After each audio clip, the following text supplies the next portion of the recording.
नमस्कार, मैं हूं जायरा और स्वागत है आपका हमारी इस खास पेशकश में। आज हम बात करेंगे बच्चों पर कोरोना के असर की। अखिल भारतीय आयुर्विज्ञान संस्थान के डॉक्टरों के अध्ययन में बच्चों को लेकर बड़े तथ्य सामने आए। स्टडी के मुताबिक कोविड-19 संक्रमण का असर बच्चों की तुलना में वयस्कों पर अधिक है। बच्चों में ना तो मृत्यु दर ज्यादा है और ना ही उनमें गंभीर लक्षण विकसित हो रहे हैं। 12 से 18 वर्ष की आयु के 197 ऐसे रोगियों पर अध्ययन किया गया जो पहले और दूसरी लहर के दौरान कोविड-19 के संक्रमण के कारण अस्पताल में भर्ती हुए।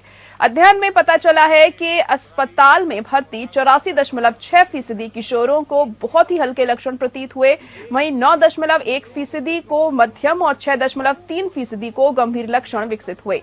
इसमें बुखार और खांसी सबसे आम लक्षण हैं, जिनमें से 14.9% को ये महसूस हुए। वहीं 11.5% बच्चों के शरीर में दर्द था, 10.4% बच्चों को कमजोरी महसूस हुई। सिर्फ 6.2% बच्चे ही ऐसे सामने आए जिन्हें सांस लेने में तकलीफ महसूस हुई, जबकि उसी अस्पताल में दूसरी लहर के दौरान 50.7% वयस्कों को सांस लेने में तकलीफ महसूस हुई।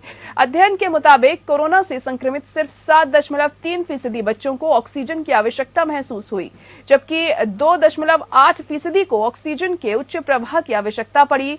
24.1% बच्चों को स्टेरॉइड और 16.9% बच्चों को एंटीवायरल दवा रेमडेसिविर दी गई।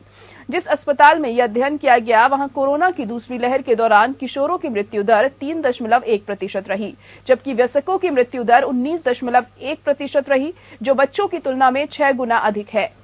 हालांकि कोरोना संक्रमण के शुरुआती दौर से ये कहा गया कि कोरोना का असर बच्चों पर मामूली है। अब ओमिक्रॉन के मामले में भी ऐसा ही दावा किया जा रहा है। देश के कई बाल रोग विशेषज्ञों के मुताबिक पेरेंट्स में ओमिक्रॉन को लेकर ज्यादा डर हो गया है, इसीलिए अपने बच्चों को अस्पताल में दाखिला करवा रहे हैं। जबकि सच यह है कि तीसरी लहर के दौरान भी बच्चों के अस्पताल में भर्ती होने के बहुत कम जरूरत पड़ रही है। हालांकि उन्होंने ये भी कहा कि फरवरी या मार्च में बच्चों में मल्टी सिस्टम इन्फ्लेमेटरी सिंड्रोम का जोखिम है, लेकिन ये भी बहुत ही दुर्लभ होगा, यानी बहुत ही कम बच्चों में होगा। डॉक्टरों का कहना है कि इसका मतलब ये नहीं है कि बच्चों को अस्पताल नहीं ले जाना चाहिए। अगर बच्चों में किसी तरह की असहजता है तो तुरंत डॉक्टर से सलाह लेनी चाहिए। करीब आधे दर्जन से ज्यादा बाल रोग विशेषज्ञों ने बताया कि तीनों लहर के दौरान बच्चों में कोविड-19 के मामूली लक्षण ही देखे गए और अगर उन्हें कोरोना हुआ भी तो 1 सप्ताह के अंदर ही वे इससे बाहर आ गए। वहीं सरकार ने बच्चों के लिए नई कोरोना गाइडलाइन जारी की है, जिसमें 5 साल तक, 6 से 11 साल और 12 से 18 साल के किशोरों के लिए अलग अलग सुझाव हैं। स्वास्थ्य मंत्रालय ने कहा है कि 5 साल से कम उम्र के बच्चों के लिए मास्क की सिफारिश नहीं की जाती। 6 से 11 साल के बच्चे माता पिता की देखरेख में मास्क पहन सकते हैं। 12 साल से ज्यादा उम्र के बच्चों को मास्क पहनना चाहिए। सवाल है कि कोरोना से बच्चे कितने सुरक्षित हैं? क्या छोटे बच्चों पर कोरोना का खास असर नहीं होता है? कोरोना से बच्चों को बचाने के लिए किस तरह की सावधानियों की जरूरत है? अगर बच्चों में कोरोना के लक्षण दिखें तो क्या करना चाहिए? अस्पताल ले जाने की जरूरत कब पड़ती है? इन्हीं सवालों की करेंगे पड़ताल विशेषज्ञों के साथ। तो बच्चों पर कितना असर इस बार की लहर में हमें देखने को मिल रहा है, इसी पर आज हम चर्चा करने वाले हैं। मेहमान भी हमारे साथ जुड़ चुके हैं। डॉक्टर एम वली हमारे साथ जुड़ गए हैं, जो कि सीनियर डॉक्टर हैं गंगाराम के। सर, बहुत स्वागत है आपका। इसके अलावा डॉक्टर अंशुमान कुमार भी हमारे साथ जुड़ गए हैं, जो कि सीनियर डॉक्टर हैं धर्मशिला हॉस्पिटल से। आपका भी डॉक्टर अंशुमान बहुत स्वागत है। सबसे पहले डॉक्टर वली, आपके पास ही आना चाहूंगी। अब एक स्टडी में ये बता रहे हैं कि अब बच्चों पर कोरोना का इस असर बहुत ज्यादा कम हो रहा है और मास्क को लेकर भी हिदायत दे दी गई है और नई गाइडलाइन बताई गई है। क्या वाकई में ऐसा है कि बच्चों पर असर कम हो रहा है? देखिए, ये सब डाटा जो है शहरी इलाकों के हैं जी। मैं गांव की भी स्थिति कल रिव्यू कर रहा था। गांव में बच्चों को काफी संक्रमण हो रहा था, तो हमको इंडियन एकेडमी ऑफ पीडियाट्रिक्स की शुरू में रिपोर्ट आई थी जी। जब हम थर्ड वेव की तैयारी कर रहे थे। उसमें भी यही तथ्य बताए गए थे और उन्हीं गाइडलाइंस पर, उन्हीं लाइंस पर ये स्टडी जिसका आपने जिक्र किया आई है और ये बड़ी जो है कॉन्फिडेंस बिल्डिंग स्टडी है। इसमें सबसे पहली बात जो हमको करनी चाहिए वो ये करनी चाहिए कि हमको ये मानकर के बच्चों में संक्रमण कम होगा, उनको ऐसे ही अनसुपरवाइज नहीं छोड़ना चाहिए, क्योंकि इसमें ये भी है कि बच्चों बाद में लॉन्ग कोविड का शिकार हो सकते हैं। तो ये एक बड़ी इसमें चेतावनी भी है साथ साथ। इसमें ये भी है कि कुछ बच्चों को ऑक्सीजन हाई की जरूरत पड़ी, जिसको हाई फ्लो ऑक्सीजन कहते हैं। इसमें ये भी है कि कुछ बच्चों को, चाहे वो कम परसेंट था, 6% था, उनको आईसीयू में एडमिशन की जरूरत पड़ी। तो इस तरह के डाटा जो हैं वो रीएश्योरिंग होते हैं, लेकिन इसमें ये मैसेज नहीं जाना चाहिए कि बच्चे सेफ है और बच्चों को बगैर टीका लगे कोरोना की संभावना बिल्कुल नहीं है, और बच्चों को हम जहाँ चाहे ले जाएं, खुले में ले जाएं, बाहर निकाल लें और बच्चों से कोई भी आके मिल ले। तो ये जो सावधानियां हम लोग बताते रहे हैं टाइम टू टाइम, समय समय पर, तो ये सावधानियां बिल्कुल वैलिड हैं, हमेशा वैलिड रहेंगी। चाहे कोई और भी वेरिएंट आ जाए उसके लिए भी वैलिड रहेंगी कि बच्चों को, अगर बड़े हैं मास्क पहन सकते हैं तो उनको प्रेरित करना चाहिए मास्क के लिए, खास तौर से जब वो बाहर जाए माँ बाप के साथ। दूसरे जो एल्डरली लोग हैं उनके पास भी वो न जाए। तीसरे ये है कि बच्चों के पास बाहर से आके बड़े लोग जो काम पे जा रहे हैं वो एक्सपोज ना हो और वो बच्चों को जाके एकदम से न मिले तो वो बच्चों के साथ जो है उनका मिलना जुलना जो है इन्फेक्शन करेगा। देखिए, ये समय समय पर ऐसी स्टडीज आती रहेंगी, लेकिन इसका मतलब ये नहीं है कि हम सावधानी कम कर दें। दूसरी बात ये, इस स्टडीज से उस बात को सपोर्ट मिल रहा है कि अभी हमने बड़े बच्चों का वैक्सीनेशन किया है 12 से साल के ऊपर के, और अभी छोटे बच्चे हमारे सेफ है, ये मैसेज इस स्टडी से जा रहा है। तो उसके लिए कोई जल्दी नहीं करनी है, जिसके लिए मार्च के आसपास डेट फिक्स होगी, ठीक है। तो इन सब स्टडीज से हमको ये सबक लेना चाहिए कि बच्चे हमारा सॉफ्ट टारगेट हो सकते हैं, बच्चों में इम्यूनिटी जो है वो अच्छी होती है, ये बात बिल्कुल साबित हो चुकी है। और जिन बच्चों को वैक्सीनेशन नहीं लगा है उनमें कोरोना का इन्फेक्शन सेकेंड वेव में भी कम हुआ था, फर्स्ट वेव में बहुत कम हुआ था, और थर्ड वेव में क्योंकि ये माइल्ड कोरोना वायरस है इसलिए कम हो रहा है, कम ही होगा। और मैं ऐसी कामना भी करता हूँ हमारे। जी बिल्कुल डॉक्टर, हम यही उम्मीद कर सकते हैं कि कम ही हो बच्चों में तो ही बेहतर होगा, लेकिन सावधानी हमें अभी भी बरतनी है, लापरवाही नहीं बरतनी है। बिल्कुल डॉक्टर अंशुमन, आपको क्या लग रहा है, अब इस स्टडी को आप किस नजर से देख रहे हैं? क्योंकि अब बच्चों में तो शुरू से ही हम देख रहे हैं कि थोड़े कम ही सिम्टम्स हमें देखने को मिलते हैं, लेकिन जो हॉस्पिटलाइजेशन है वो भी बच्चों का कम हुआ है बड़ों के मुकाबले। जी ज़ाहिर है इसको ऐसे समझने की जरूरत है, मनोवैज्ञानिक स्तर पर अगर समझें कि स्टडी क्यों चर्चा में है। इसके पीछे का बुनियादी आधार ये है कि सेकेंड वेव के बाद जैसे केसेस थोड़े डाउन होने लगे तो चर्चा में क्या आया कि थर्ड वेव में बच्चे ज्यादा संक्रमित होंगे। ये अवैज्ञानिक परिकल्पना थी, अफसोस बस हमारे गवर्नमेंट एजेंसी और गवर्नमेंट के कुछ डॉक्टरों ने रिलीज की थी। तब भी डॉक्टर वली साहब, मैं आपके ही चैनल पे बैठे थे, हम लोगों ने ये कहा आशंका के तहत आप तैयारी कीजिए, बच्चों को बचाइए, लेकिन ऐसी समस्या नहीं होगी क्योंकि बच्चों को इम्यून मॉड्यूलेशन सिस्टम, इम्यूनोजेनिसिटी मतलब किसी भी एक्सटर्नल फॉरेन एलिमेंट से लड़ने की क्षमता डिफरेंट होती है वेस्ट के हिसाब से। कारण क्या है, अब आगे ये चर्चा दोबारा न हो, इसके पीछे क्या कारण है कि जैसे मदर के पेट में बच्चा जब पल रहा होता माँ के पेट में तो एडेप्ट करता है किस लिए, सर्वाइव करने के लिए, क्योंकि 50% जीन माँ से मिलता है, 50% बाप से मिलता है। तो रिजेक्ट ना कर दिया जाए इसलिए एक सिस्टम डेवलप करता है बच्चा कि अपने इम्यून सिस्टम को दबा लेता है। और ये प्रक्रिया पैदा होने के बाद भी 7 साल मिनिमम और कभी 12 साल तक ही चलता है, जिसमें बच्चा एक्सेप्ट करता है। इसीलिए देखो नेशनल इम्यूनाइजेशन प्रोग्राम, जिसको यूनिवर्सल इम्यूनाइजेशन प्रोग्राम करते हैं, बच्चों में चलाया जाता है। बच्चे छोटी छोटी फॉरेन एलिमेंट एंटीजन को लेते हैं और उनका immune system learning and earning process में रहता है, लर्न करता रहता है क्या क्या एंटीजन है। और जब बच्चा 12 साल से ऊपर जाने लगता है तो व्यस्क के इम्यून सिस्टम की तरफ जाने लगता है, फिर रिएक्ट करता है। यही कारण है कि बच्चों में इंटरल्यूकिन 2, 4 और 6 जिसके कारण मैक्सिमम डेथ हुई कोरोना में लंग इंजरी के कारण, वो नहीं होता है।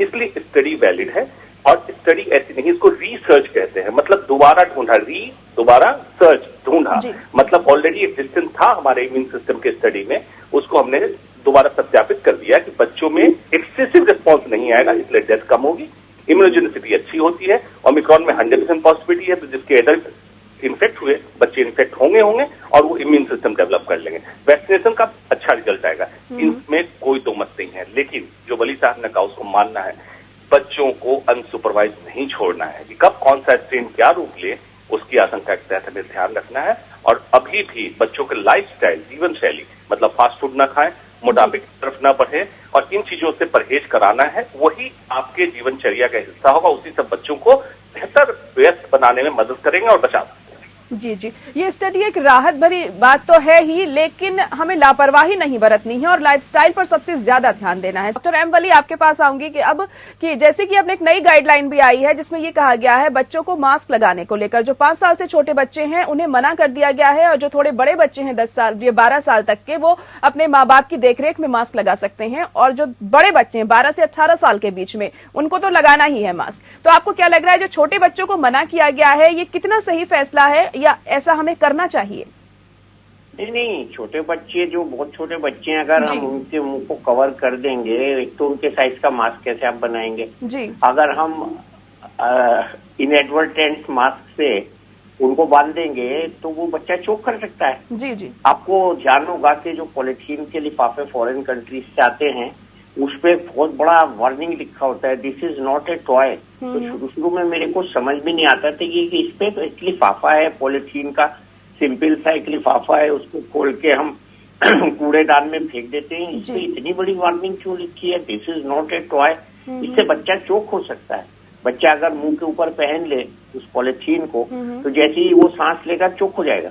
तो मास्क जो चोकिंग ना करे, छोटे बच्चे को कैसे बताएगा वो? तो बहुत छोटे बच्चों को जो 6 साल से कम के हैं, 5 साल से कम के हैं, उनको हम चोक नहीं होने देना चाहते, उनको हम सुपरवाइज्ड माहौल में खुला रखते हैं। और इनेट इम्यूनिटी उनकी अच्छी होती है, उनके अंदर जैसे डॉक्टर साहब ने बताया इम्यूनिटी वाला जो सिस्टम है वो जागरूक होता है और अभी इस्तेमाल भी नहीं हुआ होता तो बिल्कुल इंटैक्ट होता है। इससे बड़े बच्चों को हमको ट्रेनिंग देके मास्क लगाना होगा।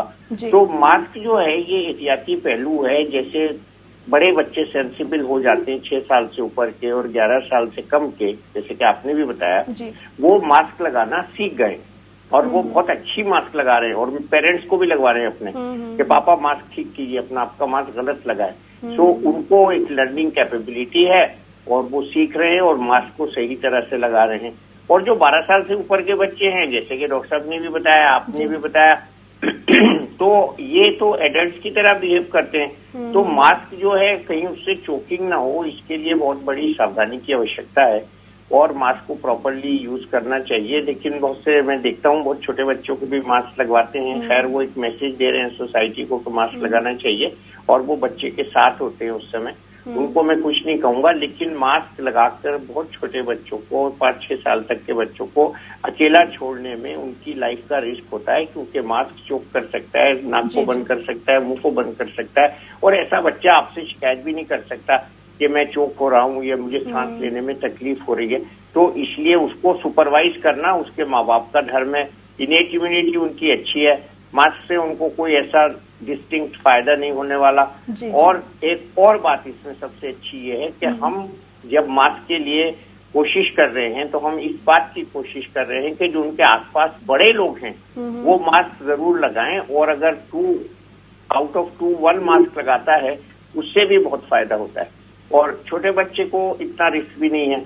तो ये सब बातें कंबाइन करके आपके सवाल का जवाब ये बनता है कि बहुत छोटे बच्चों में मास्क जो है काउंटर प्रोडक्टिव हो सकता है, इसलिए उनके लिए मास्क की सिफारिश नहीं की जा सकती। जी जी बिल्कुल, बहुत छोटे बच्चों को नहीं लगवाना चाहिए। 5 से 6 साल से भी छोटे बच्चे जो होते हैं उनको इस्तेमाल नहीं करवाने देना चाहिए पेरेंट्स को, और अगर कर भी रहे हैं मजबूरी में, कभी हॉस्पिटल जाना होता है कहीं पर, तो वो उनके सुपरविजन में ही रहें। जी डॉक्टर अंशुमान, आप ब्रेक पर जाने से पहले बता रहे थे कि एक लाइफस्टाइल पर हमें बहुत ज्यादा ध्यान देना है बच्चों के, तो किस तरीके का लाइफस्टाइल होना चाहिए इस बारे में जानना चाहेंगे, क्या कुछ उनकी दिनचर्या होनी चाहिए? जरा जो भी स्टडी आई है, चाहे वेस्ट में आई बच्चों में आई, जो 6 से 7% बच्चे गंभीर रूप लिए, उनमें बहुत सारे इन डेप्थ एनालिसिस नहीं हुई, जिसमें टी सेल इम्यून रेजिस्टेंसी की बात हम अगर बात करें इम्पेयर्ड ग्लूकोज टॉलरेंस, मतलब कि डायबिटीज नहीं हुआ है लेकिन ग्लूकोज मेटाबॉलिज्म बच्चे में अच्छा रहे। क्यों होता है इसके पीछे की वजह देखो, शुद्ध भारतीय भोजन से आज तक मैंने कोई रिसर्च स्टडी नहीं पढ़ी जिससे नुकसान हो रहा हो। आज बच्चे क्या इंटरेक्ट हो गए हैं, फास्ट फूड, बर्गर, पिज्जा और जो packed food, chips, Kurkure type की चीज होती है। क्यों ये नुकसानदायक है? ओबेसिटी, मोटापा करता है बच्चों में, एक्सेसिव ईटिंग, जरूरत से ज्यादा खा लेते हैं बच्चे, पता नहीं चलता क्योंकि ये इंटरेस्टिंग फूड है, मतलब taste wise not health wise, और इनडायरेक्टली जाके सैचुरेटेड फैट, एक्सेसिव कार्बोहाइड्रेट, वो भी मोनोसैकेराइड, आपके इम्यून सिस्टम को डैमेज करता है, स्लो करता है, मतलब इम्यून सिस्टम बाहरी तत्वों को पकड़ने में नाकामयाब होने लगता है। अब इसका उल्टा क्या हो सकता है? बच्चे को फिट रखिए, पेट के ऊपर मोटापा ना आए। कैसे नहीं आ सकता? फास्ट फूड बंद कीजिए, बच्चे को कुछ न कुछ एक्सरसाइज में, चाहे क्रॉ वॉकिंग, कौवे की तरह चलना, हंस की तरह चलना, हमारे योगासन में लिखा हुआ है, इस तरह की हरकत बच्चों को घर में खेलिए, उनके साथ कराइए, बच्चे को हंसाइए, मोबाइल में, टैब में, पैड में मत लगाइए, बच्चों को हंसाइए, हंसने से इम्यून सिस्टम बूस्ट होगा। इस तरह की छोटी छोटी दिनचर्या का बदलाव घर में रह के बच्चों को कर सकते हैं, नॉट नेसेसरली कि बच्चे पार्क में जाएं। तो क्या होगा? इम्यून सिस्टम अप होगा, ओबेसिटी कम होगी और प्रतिरोधक क्षमता बढ़ेगी। बच्चा कोरोना क्या मेजर संक्रामक बीमारियों से लड़के निकल सकता है, उसको कुछ भी नुकसान नहीं होता। जी बिल्कुल, और ध्यान देने की बहुत ज्यादा यहाँ पर जरूरत है छोटे बच्चों के लिए, खास तौर से लाइफस्टाइल उनका चेंज करना चाहिए और जो गैजेट्स हैं उनसे हमें बच्चों को दूर रखना है, वो बहुत महत्वपूर्ण है, और जो एक्टिविटीज में ज्यादा ध्यान हमें देना चाहिए। डॉक्टर वली, आप क्या कहेंगे इस पर? क्योंकि अब भले ही राहत देने वाली खबर तो ये है, जैसे कि हम बात ही कर रहे हैं कि बच्चों में लक्षण कम देखने को मिलते हैं, लेकिन कब हमें थोड़ा सचेत हो जाना चाहिए? अगर हमें किस तरह के लक्षण बच्चों में दिखें तो हमें एक्टिव होना चाहिए और अलर्ट होना चाहिए, माफ कीजिएगा, कि हम अब इन्हें अस्पताल लेके जाना है, डॉक्टर को दिखाना है। कौन से ऐसे लक्षण हैं? देखिए, बच्चा अगर अपनी नॉर्मल एक्टिविटी में स्लगिश हो जाए और आपके साथ मिलजुलना कम कर दे या लेट जाए, थकान महसूस करे, हल्का बुखार उसको हो, सांस लेने में तो तकलीफ का पता लग ही जाता है माँ बाप को बहुत आसानी से। लेकिन सबसे इम्पोर्टेंट लक्षण जो मैं बच्चों को बताता हूँ माँ बाप को, कि वॉच करिए कि उसकी जो डायरिया है, उसको डायरिया नहीं होना चाहिए जी। उसकी जो हैबिट्स हैं टॉयलेट जाने की, वो अगर इरेगुलर हो गई हैं और उसको उल्टी हो रही है, बच्चा छोटा सरदर्द तो नहीं बताता, बड़े बच्चे बता सकते हैं, और बुखार के साथ उसको बॉडी में दर्द हो रहा है और वो कभी किसी से घूम के आया है, किसी के घर होके आया है, बाहर गया है, तो उस बच्चे के लक्षणों पर वॉच रखिए।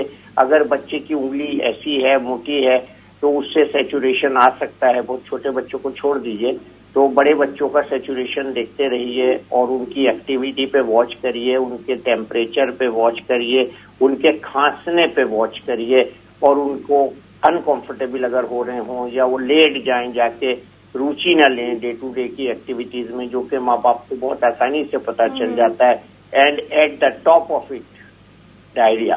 तो ये सब अगर लक्षण हो जाएं तो तुरंत बच्चे की बासपुर्स करनी चाहिए, उसका हालचाल देखना चाहिए, डॉक्टर को कॉल करके पूछना चाहिए कि हमको क्या देखना है, और बच्चे को फौरन डॉक्टर को दिखाना चाहिए। आजकल वीडियो कॉल से भी डॉक्टर्स को देखना आसान हो गया है, तो डॉक्टर से एक नजर देख के बच्चे की हालत पहचान सकते हैं, बता सकते हैं और आपको सावधानियां बता सकते हैं।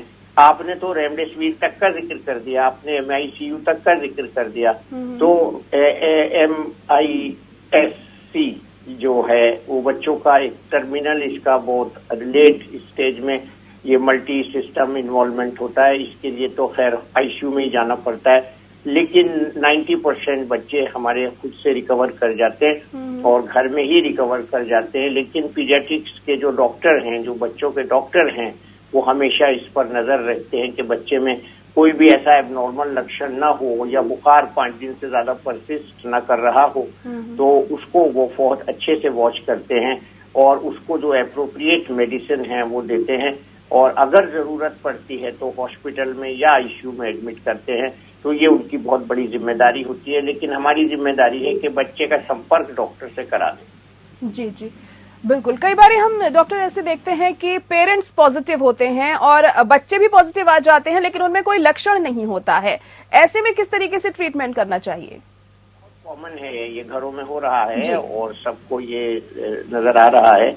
बच्चों को बस हम बुखार उतारने की दवा ही रिकमेंड करते हैं, और बच्चों को स्पेसिफिक अगर कोई प्रॉब्लम होती है एसोसिएटेड, तो उसकी दवाई निगरानी से करते हैं और उसके बाद सिम्टम्स वॉच करते हैं, जैसे कि मैंने भी बताया, और जैसे जैसे सिम्टम्स बढ़ते हैं उनको इलाज किया जाता है। लेकिन बच्चों को हम बिल्कुल भी नेग्लेक्ट नहीं कर सकते, क्योंकि बच्चों को पता नहीं होता क्या चीज पेरेंट्स को रिपोर्ट करनी है, और इसलिए उनकी जांच बहुत जरूरी है। और उनका टेस्ट इतना जरूरी नहीं है, उनकी सिम्टोमेटोलॉजी को ध्यान में रखकर उनको ऑब्जर्व करना और सही वक्त पर अस्पताल ले जाना ज्यादा जरूरी है। जी जी बहुत ज्यादा जरूरी है सही वक्त पर अस्पताल ले जाना और ध्यान रखना, सावधानी रखना, लाइफस्टाइल उनका बेहतर हो, ये सबसे ज्यादा अहम यहां पर हो जाता है। आप दोनों का बहुत शुक्रिया सर हमारे साथ जुड़ने के लिए इस खास पेशकश में हमारी। तो हमने अपने दर्शकों को बताया कि कोरोना के वक्त पर बच्चों का किस तरीके से आप ध्यान रखें, और सबसे राहत की बात ये सामने आई है कि जो संक्रमण दर है वो कोरोना की, वो बच्चों में बहुत कम हमें देखने को मिल रही है। इसी के साथ हमारी इस खास पेशकश में इतना ही। मुझे दीजिए इजाजत, नमस्कार।